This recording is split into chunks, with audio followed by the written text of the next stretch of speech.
آخر الرحمن الرحیم۔ برسیسا شیطان کے مکر فریب کے بارے میں حدیث پاک میں بہت سے عجیب واقعہ آئے ہیں۔ ابن عامر نے عبید بن یسار سے لے کر نبی کریم صلی اللہ علیہ وسلم تک اس واقعے کی سند پہنچائی ہے۔ بنی اسرائیل میں برسیسا نامی ایک راہب تھا۔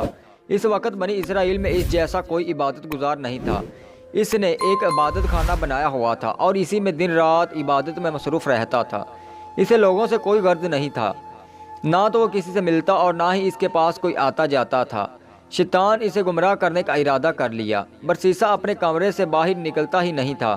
وہ ایسا ہی عبادت گزار تھا کہ اپنے وقت ہرگز ضائع نہیں کرتا تھا۔ شیطان نے دیکھا کہ جب کبھی دن میں وہ کچھ وقت کے لیے اٹھ جاتا ہے تو کبھی کبھی اپنی کھڑکی سے باہر جا کر دیکھ لیتا ہے۔ ادھر کوئی آبادی نہیں تھی۔ برسیسا کے عبادت خانے کے ارد گرد کھیت اور باغ تھے۔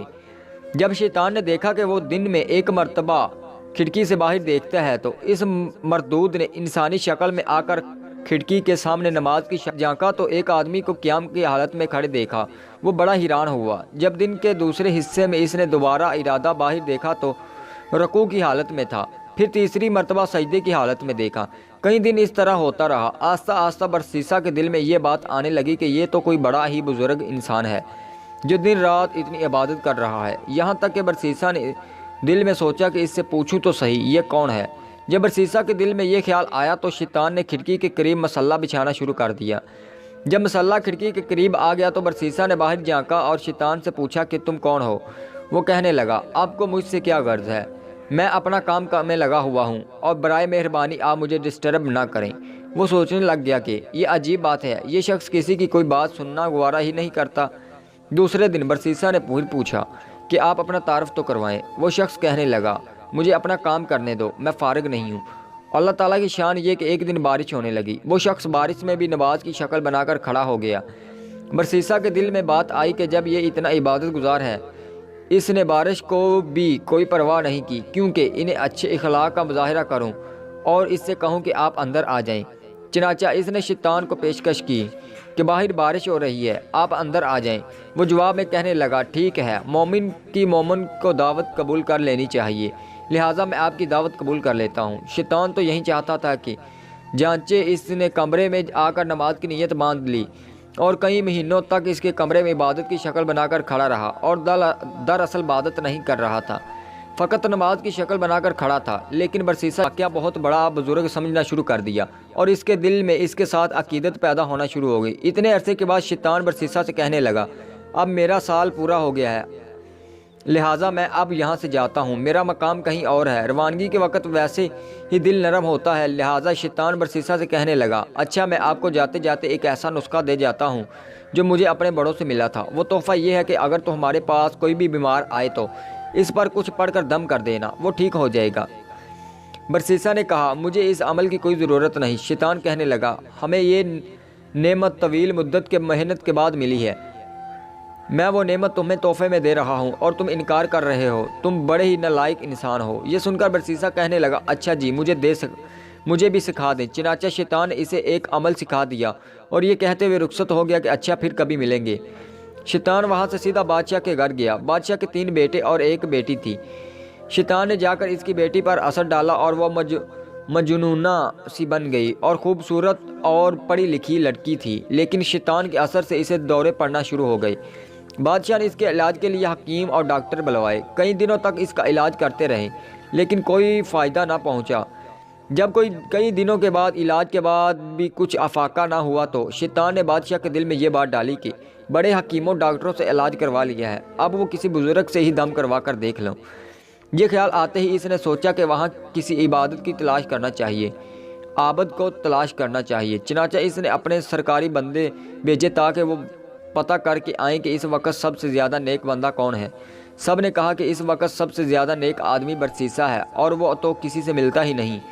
بادشاہ نے کہا کہ اگر وہ کسی سے نہیں ملتا تو میں اس کے پاس جا کر میری طرف سے درخواست کرو کہ ہم آپ کے پاس آ جاتے ہیں۔ چنانچہ کچھ آدمی برسیسا کے پاس گئے۔ اس نے انہیں دیکھ کر کہا، مجھے ڈسٹرب کرنے کیوں آئے ہو؟ انہوں نے کہا کہ بادشاہ کی بیٹی بیمار ہے، حکیموں اور ڈاکٹروں سے بڑا علاج کروایا لیکن کوئی فائدہ نہیں ہوا۔ بادشاہ چاہتے ہیں کہ آپ بے شک یہاں نہ آئیں تاکہ آپ کی عبادت میں خلل نہ آئے۔ ہم آپ کے پاس بچی لے آ جاتے ہیں، آپ یہیں اس بچی کو دم کر دینا، ہمیں امید ہے کہ آپ کے دم کے کرنے سے بچی آزمانے کا یہ اچھا موقع ہے، چلو یہ تو پتہ چل جائے گا کہ وہ دم ٹھیک ہے ابھی یا نہیں۔ بادشاہ اپنی بیٹی کو لے کر برسیسا کے پاس آ گیا، اس نے جیسے ہی دم کیا وہ فوراً ٹھیک ہو گئی۔ مرد بھی شیطان نے لگایا تھا اور دم بھی اس نے بتایا تھا، لہٰذا دم کرتے ہی شیطان اس کو چھوڑ کر چلا گیا، وہ بالکل ٹھیک ہو گئی۔ بادشاہ کو پکا یقین ہو گیا کہ میری بیٹی اس دم سے ٹھیک ہوئی ہے۔ پھر کئی دنوں کے بعد پھر شیطان نے اس بچی پر حملہ کر دیا اور اس برسیسا کے پاس لے آیا گیا، تو اس نے دم کیا تو وہ اس کو چھوڑ کر چلا گیا، حتیٰ کہ 2-4 مرتبہ بادشاہ کو یقین ہو گیا کہ میری بیٹی کا علاج اس کے دم میں ہے۔ اب برسیسا کی بڑی شہرت ہوئی، اس کے دم سے بادشاہ کی بیٹی ٹھیک ہو جاتی ہے۔ کچھ عرصے کے بعد بادشاہ کے ملک پر کسی نے حملہ کیا تو وہ اپنے شہزادوں کے ہمراہ دشمن کا مقابلہ کرنے کی تیاری کرنے لگے۔ اب بادشاہ سوچ میں پڑ گیا کہ اگر جنگ میں جائیں تو بیٹی کو کس کے پاس چھوڑ کر جائیں۔ کسی نے مشورہ دیا کہ کسی وزیر کے پاس چھوڑ جائیں، اور کسی نے مشورہ دیا کہ بادشاہ کہنے لگا کہ اگر اسے دوبارہ بیماری لگ گئی تو پھر کیا بنے گا، برسیسا تو کسی کی بات بھی نہیں سننے گا۔ چنانچہ وہ بادشاہ نے کہا کہ میں خود برسیسا کے پاس اپنی بیٹی چھوڑ جاتا ہوں۔ چنانچہ بادشاہ اپنے تینوں بیٹوں اور بیٹی کو برسیسا کے پاس لے کر پہنچ گیا اور کہنے لگا، ہم جنگ پر جا رہے ہیں، زندگی اور موت کا پتہ نہیں، مجھے اس وقت سے سب سے زیادہ اعتماد آپ پر ہے اور میری بیٹی کا علاج بھی آپ ہی کے پاس ہے، لہٰذا میں چاہتا ہوں کہ یہ بچی آپ ہی کے پاس ہی ٹھہر جائے۔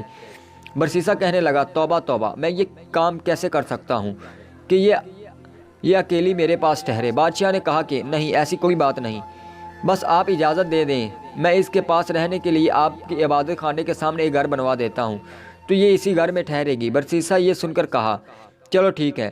جب اس نے اجازت دے دی تو بادشاہ نے اس کے عبادت خانے کے سامنے گھر بنوا دیا اور بچی کو وہاں چھوڑ کر جنگ کے لیے روانہ ہو گیا۔ برسیسا کے دل میں بات آئی کہ میں اپنے لیے کھانا بناتا ہوں، اگر بچی کا کھانا بھی بنا دیا کروں تو اس میں کیا حرج ہے۔ چنانچہ برسیسا کھانا بناتا اور خود کھا کر باقی آدھا کھانا اپنے عبادت خانے کے دروازے سے باہر رکھ دیتا اور اپنا دروازہ کھٹکا دیتا۔ اس لڑکی کے لیے اشارہ ہوتا تھا کہ اپنا کھانا اٹھا لو۔ اس طرح وہ لڑکی کھانا اٹھا کر لے جاتی اور کھا لیتی۔ کئی مہینوں تک یہی معمول رہا۔ اس کے بعد شیطان اس کے دل میں بات ڈالی کہ لڑکی اکیلی رہتی ہے، تم کھانا پکا کر اپنے دروازے کے باہر رکھ دیتے ہو، لڑکی کو کھانا اٹھانے کے لیے گلی میں نکلنا پڑتا ہے، اگر کسی مرد نے دیکھ لیا تو اس کی عزت خراب کر دے گا، اس لیے بہتر یہ ہے کہ کھانا بنا کر اس کے دروازے کے اندر رکھ دیا کرو تاکہ وہ باہر ہی نکلنا نہ پڑے۔ چنانچہ برسیسا نے کھانا بنا کر اس لڑکی کے گھر کے دروازے کے اندر رکھنا شروع کر دیا۔ جب کچھ مہینے بھی اس طرح گزرے تو شیطان نے اس کے دل میں